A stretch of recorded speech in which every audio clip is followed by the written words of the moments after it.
Was genau ist der Produktlebenszyklus und warum das gerade für dich als Amazon FBA-Händler so unglaublich wichtig ist im Punkt deiner Produktstrategie?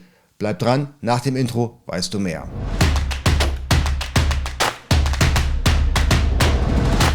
Hallo, herzlich willkommen, mein Name ist Jens Lindner und du bist hier auf AMZ Pro. Hier geht es vornehmlich um die Produktion in China und den Import in die Europäische Union. Es geht aber auch um die Optimierung von Marktplätzen wie eBay, Amazon und deinen eigenen Online-Shop. Steuern und Recht findest du hier auch. Wie viele wissen, habe ich das Buch Import Secrets geschrieben.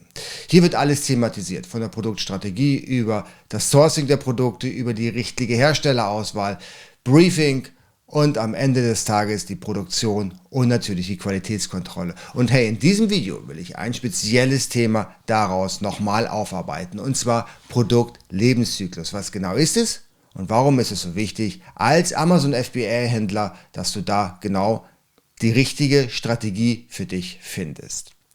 Produktlebenszyklus beschreibt im Prinzip, wie lange ein Produkt am Markt ist, beziehungsweise wie lange ein Produkt am Markt bestehen kann. Und der Produktlebenszyklus ist in 5 einzelne Abschnitte unterteilt. Die Einführungsphase, die Wachstumsphase, die Reifephase, Sättigung und am Ende die Degeneration. Der Zyklus ist von Produkt zu Produkt völlig unterschiedlich. Es gibt Produkte, die haben einen langen Lebenszyklus, ja, wie beispielsweise die allseits beliebte Knoblauchpresse. Die gibt es heute, die gab es vor 20 Jahren und die wird es noch in 20 Jahren geben, also einen langen Lebenszyklus. Und dann gibt es Produkte mit sehr, sehr kurzen Lebenszyklen. Ja, beispielsweise Elektronik, da ist die Technik dermaßen schnelllebig, dass Produkte, die vor 2 Jahren produziert oder hergestellt wurden, heute aufgrund des Alters schon nicht mehr verkaufbar sind. Produkte mit langen Lebenszyklus sind typischerweise aus dem Bereich Küchen zum Beispiel. Ja, Küche, was ich vorhin schon erwähnt hatte, die Knoblauchpresse oder auch beispielsweise der Mixer. All diese Produkte, die gab es schon vor 20 Jahren und die werden wir auch in 20 Jahren noch brauchen. Oder eben auch für Sport. Ja, Sportbänder zum Beispiel, Stirnbänder, Handschuhe fürs Gewichtheben und so weiter und so fort. Also das sind alles Produkte, die gibt es sehr lange und die kann man noch lange am Markt halten. Langer Lebenszyklus. Und dann gibt es eben solche Produkte, die nur sehr, sehr kurz am Markt sind. Und das sind diese Produkte, die beispielsweise aus dem Elektronikbereich kommen.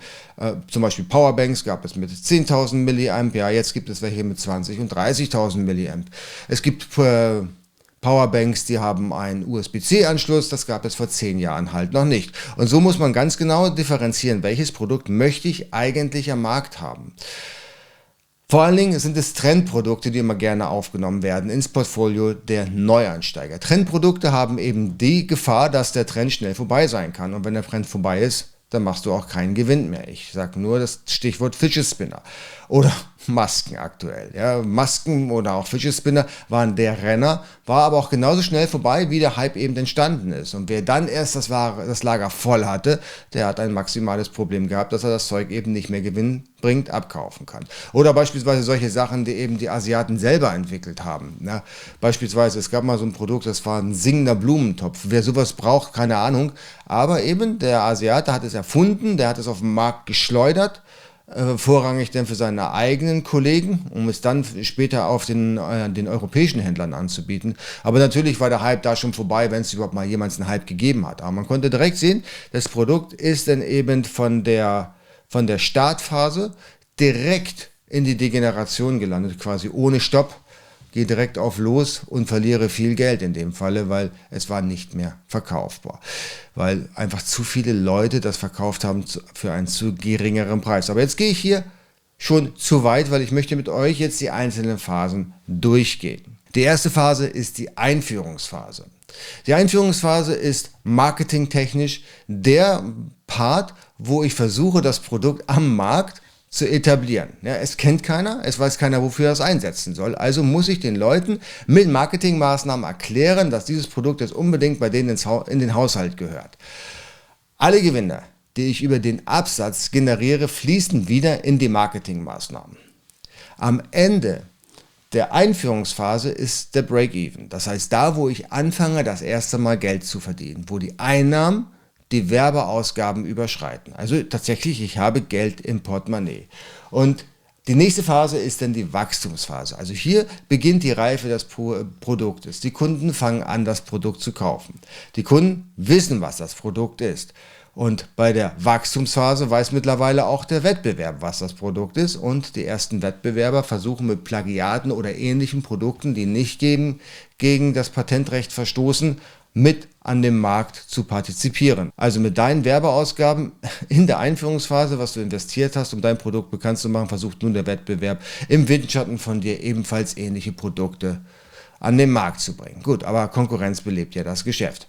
Da muss man nicht traurig sein. So, aber der Gewinn steigt ja. Na, alle Menschen wissen jetzt, das Produkt ist gut, das brauche ich. Am Ende der Wachstumsphase kommt die Reifephase. Das ist normalerweise die Phase, die am längsten geht. Die Reifephase ist die Phase, wo man auch am meisten Geld verdient. Aber auch da, wo eben noch mehr Wettbewerb in den Markt eintritt. Und am Ende der Reifephase sinkt langsam der Gewinn. Der Gewinn eben durch den Preiskampf. Der Gewinn auch, weil so langsam jeder Haushalt, der das Produkt wirklich gebrauchen kann, ja, es schon gekauft hat. Das heißt, im späteren Verlauf der Reifephase sinkt der Gewinnanteil und der Marktanteil von dem Hersteller.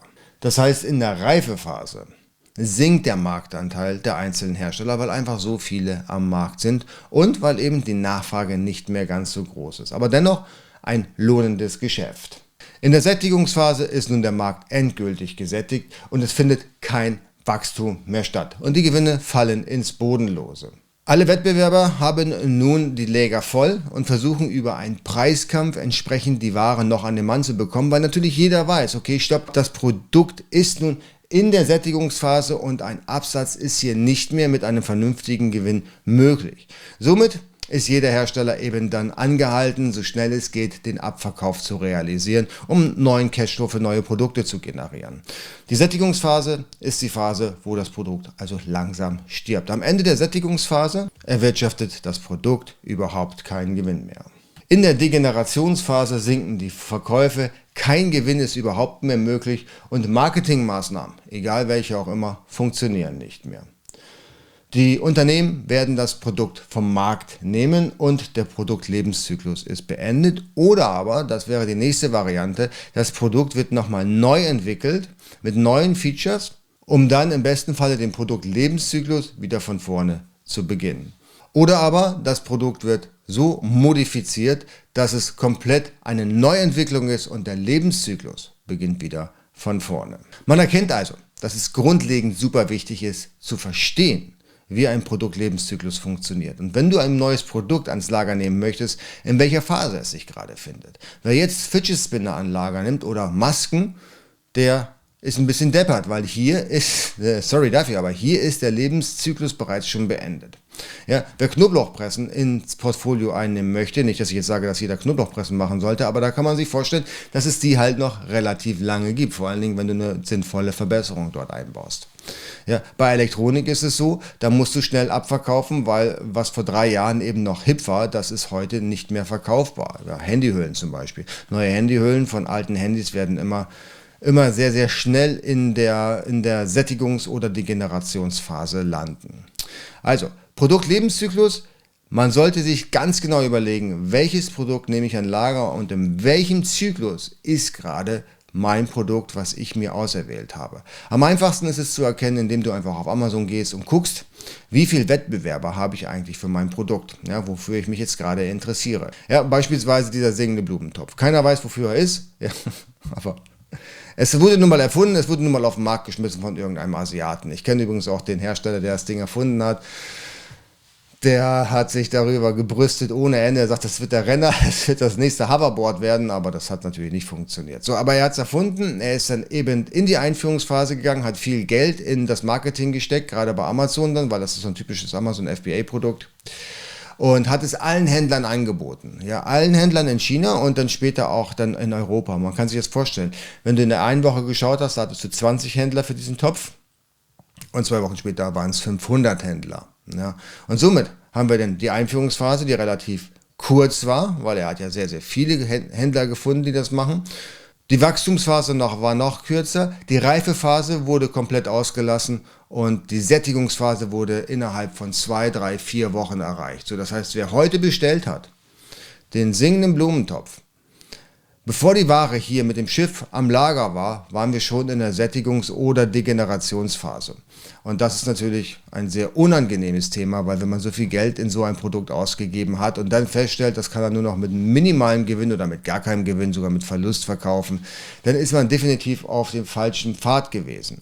Also Trendprodukte sind immer sehr schwierig und vor allen Dingen würde ich jedem Anfänger empfehlen, niemals mit einem Trendprodukt anzufangen. Ein gestandenes Produkt, wo man weiß, das wird jetzt gebraucht, das wurde früher gebraucht und wird auch noch in 10 Jahren gebraucht, da bist du auf jeden Fall viel, viel besser aufgehoben. Trendprodukte machst du mit Spielgeld, wenn du also genug Geld hast und überlegst, okay, jetzt könntest du mal ein Trendprodukt an den Start bringen, dann macht es durchaus Sinn. Weil ein Produkt, was eben einen langen Lebenszyklus hat, hat gewöhnlich eine geringe Gewinnmarge. Ein Trendprodukt, das ist quasi wie Lotto spielen, das ist all in. Ja, es kann super durch die Decke gehen und dann, wenn du dann der Erste bist, der eben den Fidget Spinner an den Markt gebracht hast, machst du Millionen damit oder du verlierst alles. Das muss man sich überlegen, was man will.